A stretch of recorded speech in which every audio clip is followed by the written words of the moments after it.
Hey, what's up everyone? Welcome back to the Fish Room. My name is Travis and welcome back to another video. So today we're going to be doing another one of those lesson learned types of videos.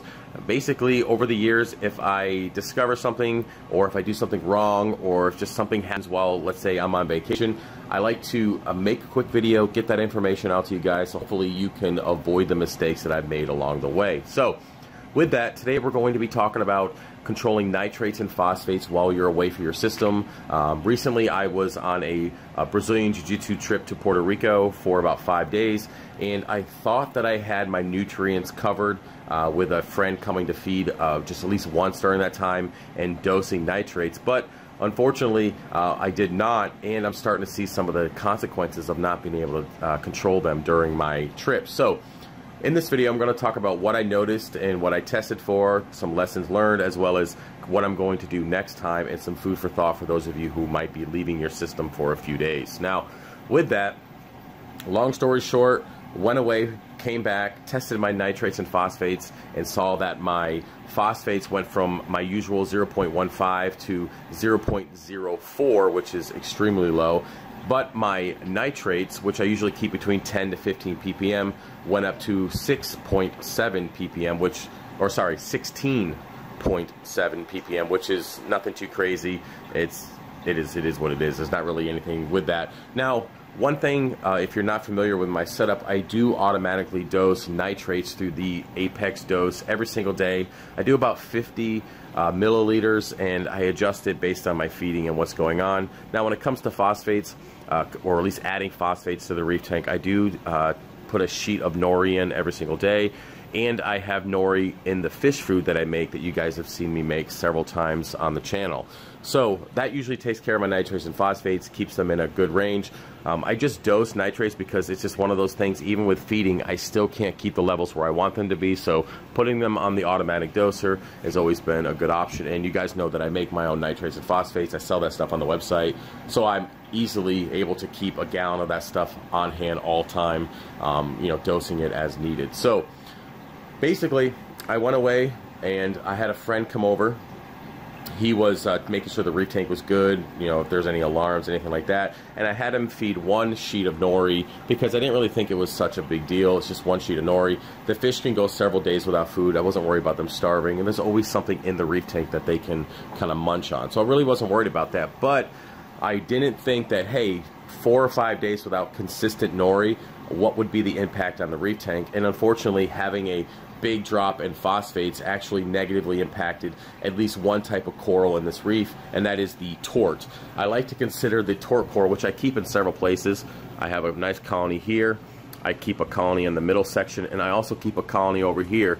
They're all different variations, but one thing about the tort coral, or the tort acropora, is that if anything in my reef tank starts to be a little haywire, maybe nutrients are off, maybe the salinity is a little off, that is the very first coral that shows any signs of stress. Now, outside of that, if I didn't have that coral, I probably would have looked at the tank and be like, oh, everything is completely normal, because all the other corals look fine, polyp extension, all that stuff's great. But with the tort, hopefully you guys can see it, the tips and everything are purple and rainbow color as normal, but if you look down right here, it's browning out. It's a little pale in some spots, there's some flesh missing. Nothing too crazy. The coral's definitely not going to die because I've gone through this 500,000 times. I just have to fix the issue. So when I came home and I noticed that there was some browning and it was kind of faded in color, I'm like, oh, there's definitely something wrong with the tank. I immediately went ahead and tested my nitrates and phosphates and saw that the levels were really low. On top of that, you guys see how clean, quote unquote, clean the glass is. I haven't cleaned it in 14 days. That's a really big indication that my nutrients are also very low, and you can see there's barely anything on the glass. It's actually not horrible compared to what you guys have seen in later videos or previous videos. So that's also another indication that my nutrients are low. So between the glass not being dirty, testing and seeing a low, I can definitely see that that is the reason for the issue with the coral. So what am I going to do to fix it, and then what am I going to do in the future? That's kind of why we're here, right? So to fix it, very simple. I just went back to feeding my nori as normal. I did add a little bit more, probably a quarter of a sheet more, just to kind of get those elevated nutrients. And I also went ahead and dosed 50 milliliters of my PO4 supplement, and I'm going to test later today and kind of see where we're at, because I haven't fed the fish yet. So I'll test, see where my nutrients are at, and then I'll make some more adjustments on the PO4 if needed. And that's about it. It's just going to take a little bit of time. I'm not going to just feed a ton of nori or dose a ton of phosphates, because if you go too fast, we've gone through this before, and it probably was a previous lesson learned video, just winging it and dosing stuff like that is not going to fix it. If anything, it's going to make it worse, going from one extreme to the next. So small adjustments of PO4 over the next few days. The corals will take a couple weeks to adjust and go back to normal, but outside of that, they'll be completely fine, and everything else again in the tank looks fine and is growing as normal. And so moving on to what am I going to do in the future, right? So for me personally, and everybody's system is going to be a little bit different, but for me personally, I will have somebody come in every single day and feed the tank as normal. As you guys know, I do make my own fish food, so I don't utilize an automatic feeder. But if you do have an automatic feeder, make sure that's continually going while you're gone, no clogging issues, all that good stuff. But for me, I'll just have one of my buddies come in and feed the tank a little bit of nori, a little bit of that frozen fish food every single day, and we'll just go from there, and we don't have to worry about the nutrient issues outside of that. Basically, that's it. Worst case scenario, if I can't get somebody to come in here and feed the fish, I will put phosphates on an automatic doser and just dose nitrates and phosphates while I'm gone. Now, you might be wondering, well, what's going to happen to the fish if you're gone for like a week and you can't feed the fish, but you're still dosing nitrates and phosphates? Yes, the corals will be fine. The fish will be fine as well. There's always something that they could be chewing on in the tank. They're not going to starve. There's always something to chew on. So I'm not worried about that. I'm more concerned with the nitrates and phosphates bottoming out and killing off all my coral.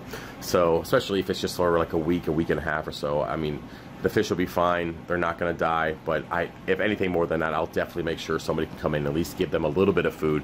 But on the back end, I will make sure that the nitrates and phosphates are being automatically dosed if I can't get somebody in here consistently. So that's pretty much it for me. Again, a little bit of lesson learned, some food for thought for those of you who might be stepping away. It's very important to keep those levels in check while you're gone, because, well, the system is used to a routine. It's used to us feeding it every day. The fish are used to it. They're looking for it right now. They're kind of following me around. They're all used to it. The whole system is based on how we do our thing, our routine. And when we step away for a little while, that changes. And yes, it impacts every organism that we keep alive within our little glass aquarium here. So outside of that, that's it for the video, guys. Hopefully you enjoyed it. Hopefully you got something from it. If you did, feel free to like and comment, and don't forget to subscribe. Also, if you want to support what I do, head over to my website. There's always sales. There's always 3D printing. There's always something going on to support you guys for supporting me. And yeah, I'll see you in the next video. Peace.